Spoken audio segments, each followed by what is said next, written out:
গল্প বিরহবনে বৈরাগী। লেখা নবনীতা শেখ। শেষ পর্ব। অরিত্র থেমে থেমে বলল, সেনোরিটা। মাসা শ্বাস ফেলল। সবকিছুই কোইন্সিডেন্স। এই লোকটা তার ব্যাপারে কিচ্ছু জানে না। কিচ্ছু না। সে আগেই একদিন বাসার সামনে পৌঁছে দিয়েছিল, তাই এখন এভাবে ঘুরিয়ে যাওয়াটাও তার নাটক ছাড়া কিছু না। অতিষ্ঠ মাসা একসময় জিজ্ঞেস করল, আপনার বাসা কই? বাসায়। থাকেন কোথায়? মাটির ওপরে। জিলাপি কোথাকার? মাসার প্রশ্ন করাই ভুল হয়েছে। মাসা গাল ফুলিয়ে অন্যদিকে তাকালো।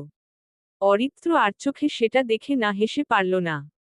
তারপর যখন তারা বাড়ির সামনের রাস্তায় পৌঁছালো, তখন নেমে যাওয়া সন্ধ্যা। এলাকার ইলেকট্রিসিটিতে সমস্যা হয়েছে বোধহয়। সবখানের সব আলো নেভানো। স্ট্রিট লাইটও জ্বলছে না। গাড়ির হেডলাইটে যতদূর দেখা যাচ্ছে, ততদূরও কেবল অন্ধকার। মাসা গাড়ি থেকে নামার বদলে চুপ হয়ে বসে রইল। অরিত্র কিছুক্ষণ ভেবে জিজ্ঞেস করল, কোনো সমস্যা? মাসা তাকালো তার দিকে, তারপর আবার জানালার বাইরে। আমার যেতে ইচ্ছে করছে না। মনে হচ্ছে আরও একটু সময় কাটানো উচিত। কোনো বিশেষ কারণ? উহু, এমনিই। তাহলে এখন কি করবে? আমার সাথে যাবে? চোখ মুখ জ্বলে উঠল মাসার। সত্যি? আপনার সাথে নিয়ে যাবেন? ঘাড় নাড়ল অরিত্র। যাওয়া যায়। তবে একটা শর্ত। কি? কোনো প্রশ্ন করা যাবে না। আচ্ছা। এ আর এমন কঠিন কি? চুপ থাকার চেয়ে শান্তি আর কিছু আছে নাকি? মাসা ঠোঁট চেপে হাসতে লাগল। অরিত্র গাড়ি ঘোরাল। সে জানে, মাসা প্রশ্ন না করে থাকতে পারবে না। এই যে, তাকে বলা হয়েছে প্রশ্ন করা যাবে না। এতে করে সে যদি আগে 20টা প্রশ্ন করত, এখন করবে 22টা। মাসার সর্বপ্রথম প্রশ্নটা এই ছিল। আচ্ছা, আমি কোনো প্রশ্ন করব না। কিন্তু কোথায় যাচ্ছি? 1। কাউন্ট করতে গিয়ে এক খণ্ড শ্বাস ফেলল অরিত্র। ক্লান্ত গলায় জবাব দিল। সপ্তম আকাশে। ঠোঁট গোল করে, ও ও ও, বলে মাসা সঙ্গে সঙ্গে বলল। আচ্ছা। আর কোনো প্রশ্ন করব না। কিন্তু সপ্তম আকাশে কিভাবে যাব? 2। অরিত্র জবাবে বলল। উড়ে উড়ে। মাসা পূর্বের ভঙ্গিমায় ফের বলল। আচ্ছা, আপনার গাড়ি উড়তেও পারে? 3। অরিত্র হেসে ফেলল নৈশব্দে। তারপর একাধারে একটা একটা করে প্রশ্ন শুরু হলো মাসার। সেই প্রশ্নগুলো থামল তখন, যখন গাড়ি ব্রেক কষল একটা অষ্টমতলা বাড়ির সামনে। আচমকা ব্রেক কষায় থমকে গেল মাসা। সুবিশাল সেই বাড়িটা, যা পুরোদফা আভিজ্যতে পূর্ণ। তার দিকে অনিমেষ তাকিয়ে রইল উইন্ডো দিয়ে। মেয়েটার পিঠ এখন অরিত্রের চোখের সামনে। অরিত্র তার দিকে সামান্য ঝুকল। ডান কাঁধের চেয়ে সামান্য দূরত্ব রেখে মাসার ডান হাতটা ধরল। কেঁপে উঠল মাসা। পিছে তাকানোর পূর্বেই অরিত্র সেই হাতের তর্জনী নিয়ে অষ্টম তলা বরাবর তাক করল। আঙ্গুলের দিক অনুসারে দৃষ্টি স্থির করল মাসা। অরিত্র শান্ত স্বরে বলল, ওই অ্যাপার্টমেন্টে আমি থাকি। যদি কখনো আমাকে খুঁজে না পাও, এখানে চলে আসবে। হু। তারপর অরিত্র সরে গেল। বের হয়ে গেল গাড়িটা থেকেও। তার আগে অবশ্য একবার বলে গেল, তোমাকে বাড়িতে পৌঁছে আমার অফিসে যেতে হবে। একটা জরুরি ফাইল আছে আমার স্টাডি রুমে। আমি নিয়ে আসি। তুমি চাইলে এখানে থাকতেও পারো, চাইলে আসতেও পারো। তারপর আর পিছে না তাকিয়ে সোজা ভেতরে, লিফটে। বাটন প্রেস করে লিফটের দরজা বন্ধ করতে যাবে, তার আগেই কোচিং ব্যাগ কাঁধে হিল পরা মেয়েটা দৌড়ে দৌড়ে ভেতরে চলে এলো। সে হাঁপাচ্ছে, অথচ হাসছেও। তার হাসি দেখে অরিত্র আর কিছু বলল না। তবে বলতেও ইচ্ছে করল খুব, বোকা সেনোরিটা। বসুন্ধরার 7th ফ্লোরের একটা লাক্সারিয়াস অ্যাপার্টমেন্টের হলরুমে বসে হা হয়ে আছে মাসা। না, এত আভিজাত্য দেখে সে অবাক হয়নি। অবাক হয়েছে এটা দেখে যে, 2 সিটের একটা সোফা, একটা টেবিল আর একটা শেলফ ছাড়া এত বিশাল রুমটা পুরোটাই খালি। আশ্চর্য। সে বসে থাকতে পারল না। উঠে দাঁড়ালো। আর যেদিকে দুচোখ যায়, যেতে লাগলো। সবার আগে চলে এলো ডাইনিংয়ে। ছোট্ট এটা, কিচেনের সাথে লাগোয়া। এখানে কোনো টেবিল নেই।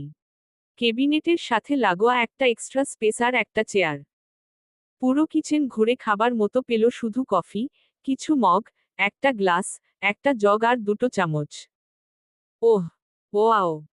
হাঁটতে হাঁটতে মাসা দেখতে পেল, বেডরুমেও চলে গেল। এখানে এসে আর অবাক হলো না মাসা। বেড আর ক্লথ কেবিনেট বাদে আর কিছুই নেই। মাসা এবার স্টাডিরুমের দরজার সামনে এসে দাঁড়ালো। যাক, এই রুমটা অন্তত একটু ভরা। চেয়ার, ডেস্ক আর 3 দেয়াল ভর্তি বই। হাঁপ ছাড়ল মাসা। যা খুঁজতে এসেছিল, তা খুঁজে পেতেই অরিত্র মাথা তুলে তাকালো। মাসাকে তখন ঠিক তার সামনে দাঁড়িয়ে থাকতে দেখে জিজ্ঞেস করল, কিছু খাবে? Coffee or something else? হাপিত্যেশের সুরে মাসা জিজ্ঞেস করল, সামথিং এলসে কি কি অপশন আছে? ওহ, মেয়েটা তাহলে দেখে ফেলেছে। হেসে ফেলল অরিত্র। পানি আছে, সেনোরিটা। খাবে? মাসা চোখ সরু করে তাকিয়ে থাকল কিছুক্ষণ।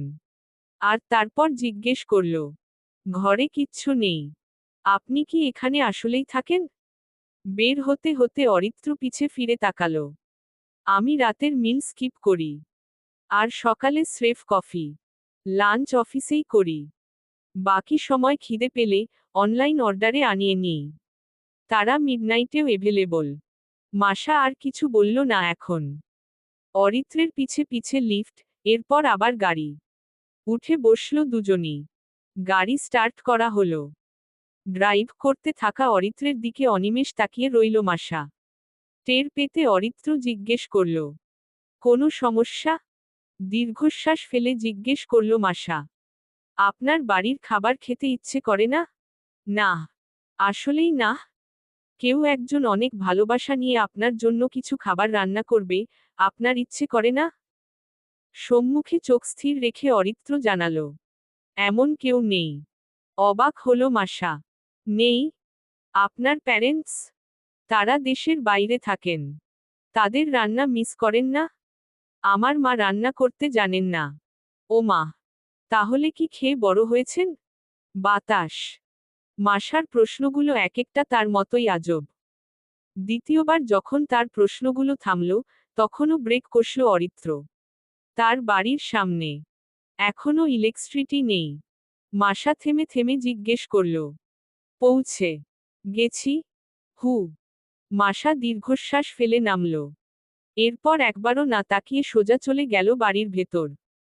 অরিত্র সেখানে দাঁড়িয়েই গাড়িতে হেলান দিল, পকেট হাতড়ে বের করল সিগারেটের প্যাকেট, লাইটার। একটা জ্বালিয়ে ঠোঁট গুজতেই মাসা যেভাবে ভেতরে প্রবেশ করেছিল, ইউটার্নে সেভাবেই ফিরে এলো। একদম সেই প্রথম দিনের মতো। হড়বড়ে পদক্ষেপে মুখোমুখি দাঁড়িয়ে বলল, আপনি স্মোক করছেন, অরিত্র? অরিত্র শান্ত কণ্ঠে বলল, তোমাকে এখনো আমার নাম বলিনি। মাসা থমকে গেল।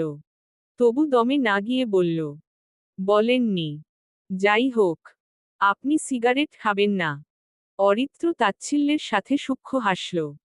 অন্যদিকে চোখ ঘোরাল। তো কি খাবো? তোমায়? হ্যাঁ। মাসার অবিলম্ব জবাব। সে কথাটা বলে 1 সেকেন্ডও অপেক্ষা করল না। পা উঁচিয়ে দাঁড়ালো, তার এক হাতের সিগারেটটা নিজের হাত দিয়ে ফেলে দিয়ে ঠোঁটের ভাঁজে ঠোঁট ছোঁয়াল। সামান্য স্পর্শ। স্রেফ স্পর্শ। এটাকে কোনোভাবেই কি চুমু বলা যায়? যায় না। মাসা মুখ একটুখানি সরিয়ে নিয়ে সেভাবেই চোখে চোখ রেখে বলল, will you love me, like the pain loves me? Like the pain loves you? প্রশ্নটা করেই থামল অরিত্র, প্রায় সেকেন্ডের বিরতিতে বলে উঠল, ওকে। তারপর আর কোনো কথা হলো না দুজনের মধ্যে।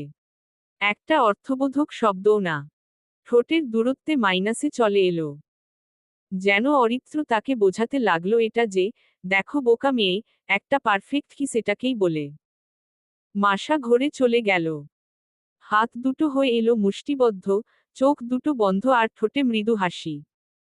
সে এক অন্য দুনিয়ায়, অন্য জগতে ভাসছে। এর মধ্যে নিঃশ্বাস নেবার প্রয়োজনীয়তায় যখন অন্তরঙ্গতা কমল, ফিসফিসিয়ে অরিত্র ডাকল, সেনোরিটা। তারপর কিছুটা দূর থেকে ভেসে এলো একটা গম্ভীর স্বর।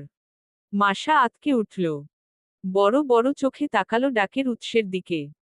রকিব সাহেবের স্বর ছিল সেটা।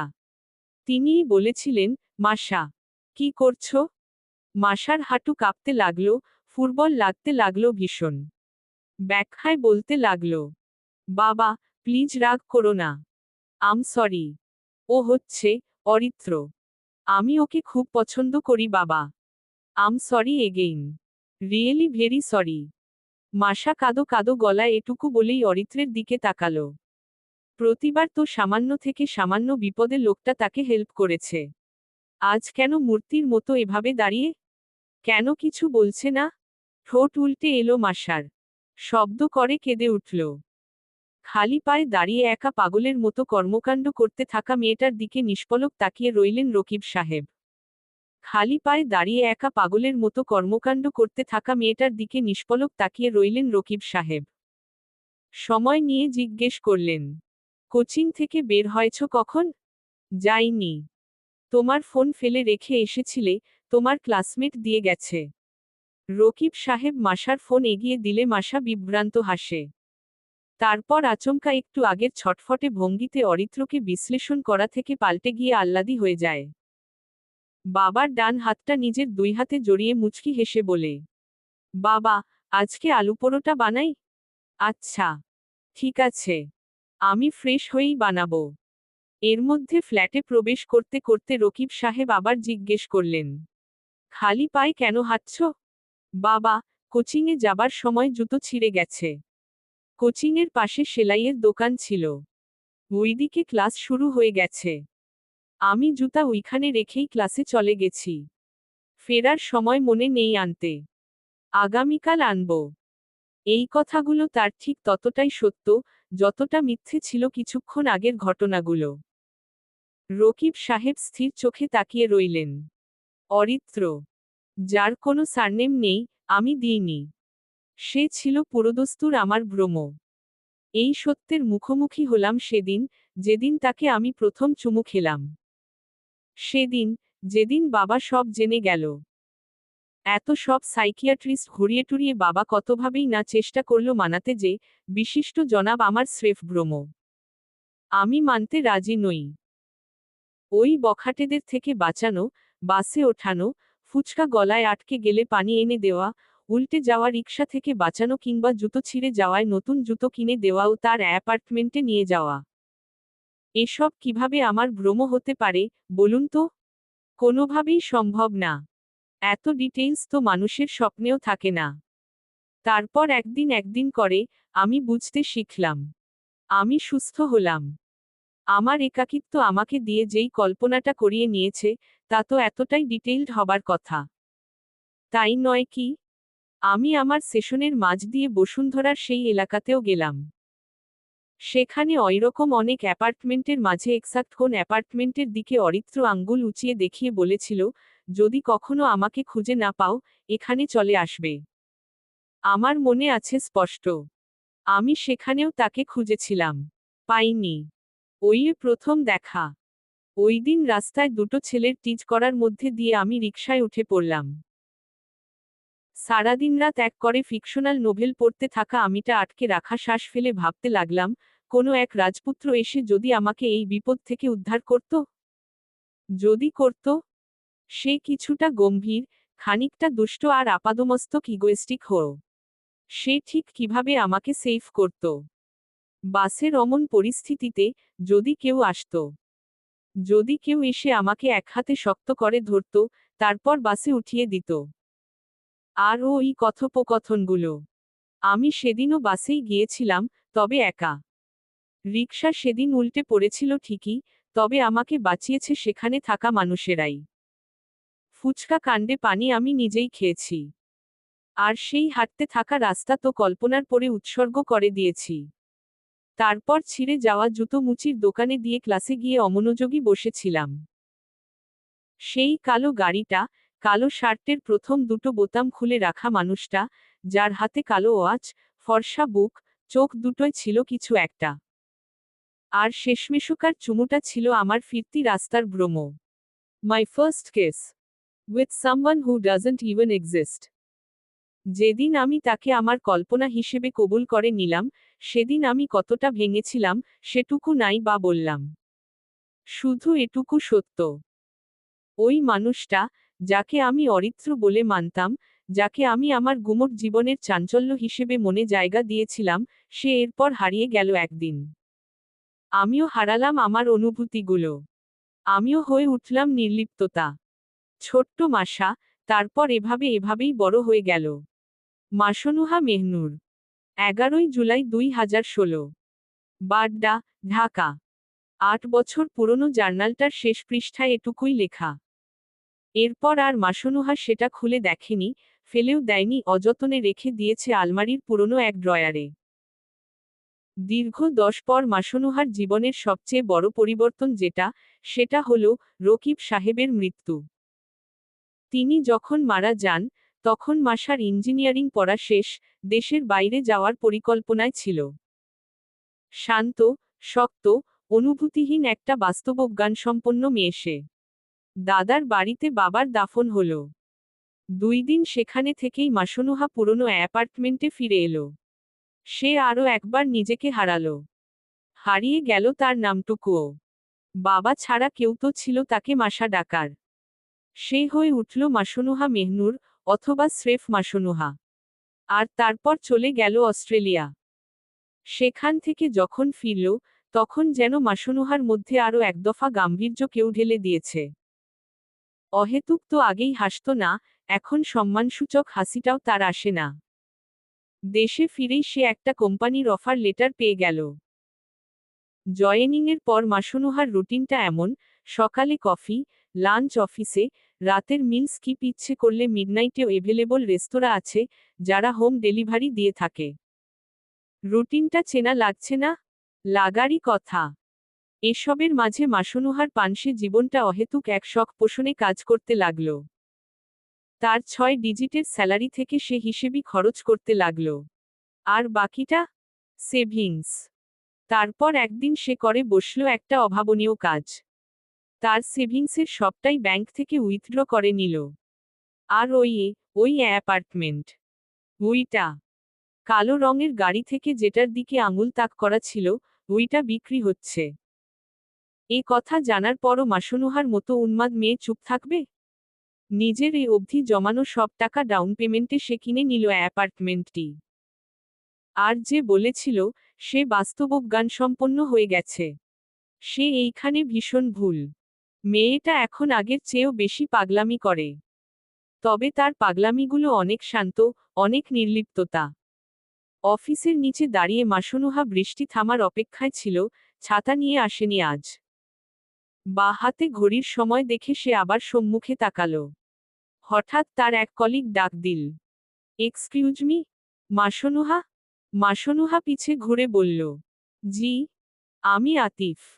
নিউ জয়েন করেছি। আপনার সাথে পরিচয় হওয়া হয়নি। আপনি কি আমাদের সাথে ডিনারে জয়েন করবেন? না, বলবেন না। বৃষ্টি থেমে গেছে। মাসনুহা সরু চোখে কিছুক্ষণ তাকিয়ে রইল। আতিফ যখনই তার নীরবতাকে সম্মতির লক্ষণ ধরে নিয়ে স্বস্তির শ্বাস ফেলতে যাচ্ছিল, মাসনুহা তার আপাদমস্তক চোখ বুলিয়ে ছোট্ট দুটো শব্দে বলে উঠল, not interested. Rude. Too rude. Atif থতমত খেয়ে তাকিয়ে রইল মাসার চলে যাওয়ার দিকে। মেয়েটা অন্তত ভদ্রতার খাতিরে একটুখানি বিশ্লেষণের সাথেই বলতে পারত যে, যাওয়া সম্ভব নয়। তাই বলে এভাবে ডিনারে যেতে অনাগ্রহী জানালো? ওয়েইট। আতিফ আরও এক দফায় ভড়কে গেল এটা বুঝে উঠবার পর। মেয়েটা সরাসরি তাকে রিজেক্ট করেছে। ডিনারকে না। কালো ফুল স্লিভস কুর্তার সাথে ফ্ল্যাট হিলের খটখট শব্দ ব্যস্ত রাস্তার পাশ ঘেঁষে বিশেষ প্রতিক্রিয়া দেখাচ্ছে না। মাসনুহা আজুবারের বদলে হেঁটেই এসেছে। রাস্তা নেহাতি কম নয়। হাঁটতে হাঁটতে আচমকা আবারও ঝুম বৃষ্টি নামে। এই বৃষ্টি মাসনুহার যাত্রা সেকেন্ড দুয়েকের জন্য থামিয়ে দেয় অবশ্য, তবে অন্যত্র ছাউনিতে নিতে পারে না একদমই। সে এভাবেই হাঁটতে লাগে, সম্পূর্ণ ভেজা অবস্থায়। কাঁধ অবধি চুলগুলো লেপ্টে থাকে ঘাড়ে। এদিকে সারাদিনের বৃষ্টির বদলে রাস্তাটাও ভিজে পিচ্ছিল। তার আজকের দিনে হেঁটে আসাটা ছিল এ বছরের সবচেয়ে বড় বোকামি। কিছুক্ষণের মধ্যেই মাসনুহা সেটা টের পেল, যখন তার 3 ইঞ্চির হিল তার বিরুদ্ধাচরণ ঘটাল। Slip, almost slipped. মাসনুহা চোখমুখ কুঁচকে ফেলল। কিন্তু আশ্চর্য, সে পড়ল না। কারো শক্ত হাতটা তার কোমর জড়িয়ে রেখেছে। কারো চোখ দুটো আটকে আছে তার নিষ্পাপ মুখের দিকে। মাসা ধীরে ধীরে চোখ খুলল। অন্য কারো হাত শরীর স্পর্শ করেছে ভাবতেই গা ঘিন ঘিন করে উঠল। সে দ্রুততার সাথে সরতে গিয়ে আরো একবার পিছলে গেল। ভদ্রলোকের হাত আরো শক্ত করে চেপে ধরল তার কোমর। ক্রূর হাসল লোকটা। ভালো কিছু সহ্য হয় না, না? সেভাবে তাকিয়ে মাসনুহা দাঁতে দাঁত চেপে বলল, লিভ। ওকে। সত্যি সত্যিই ছেড়ে দিল। মাসা পড়ে গেল কর্দমাক্ত রাস্তায়। তার চোখমুখ আবারও কুঁচকে গেল ব্যথায়। এভাবে ছাড়তে তো বলেনি সে। হতাশ হল। হতাশা নিয়ে চোখ খুলে সামনে তাকাতেই সে দেখতে পেল ঠিক সামনে দাঁড় করে রাখা গাড়ির হেডলাইটের তীব্র আলো চোখে প্রবলভাবে আছড়ে পড়ল। সেই আলো দিয়ে সম্মুখের অবয়বকে হালকাভাবে তার দিকে ঝুঁকে থাকতে দেখল। ভদ্রলোক নিজের বিদ্রূপের হাসিটা ঠোঁটের বাঁকে রেখে বলল, ব্যথা পেয়েছ? You deserve it. সবখানে ইগো দেখানো লাগে না। And better to know now than regret later. ভদ্রলোক থামল, আরও সামান্য ঝুঁকে ফিসফিয়ে বলে উঠল পরবর্তী কথাটা। তারপর বয়স 27-এর মাসনুহা মেহনুরকে কর্দমাক্ত অবস্থায় সেখানে ফেলেই উঠে পড়ল নিজের কালো রঙের সেই স্পোর্টস কারটিতে। রাগে, দুঃখে কথা হারিয়ে ফেলেছিল মাসনুহা। কাঁপছিল থরথর করে। তার শেষ বাক্যটা মাসনুহাকে জমিয়ে ফেলল এক নিমিষেই। সে তাকিয়ে রইল বড় বড় চোখে। এটা কোনোমতেই তার ভ্রম নয়। আর না তো এই দৃশ্য। সম্মুখের ভদ্রলোকটা নিজের গাড়ি নিয়ে ধীরে ধীরে অদৃশ্য হয়ে যেতে লাগল। তবু কানে বাজতে থাকলো তার কিছুক্ষণ আগে বলা কথা। এটাই লাইফ, সেনোরিটা। এখানে ঘোড়ায় চড়ে রাজপুত্র আসে না, রাক্ষস আসে। Like me. হয়তো নতুন কোনো সংঘর্ষ। Who knows? সমাপ্ত। গল্পটা কেমন লাগলো জানাবেন ও সাবস্ক্রাইব করতে ভুলবেন না প্লিজ।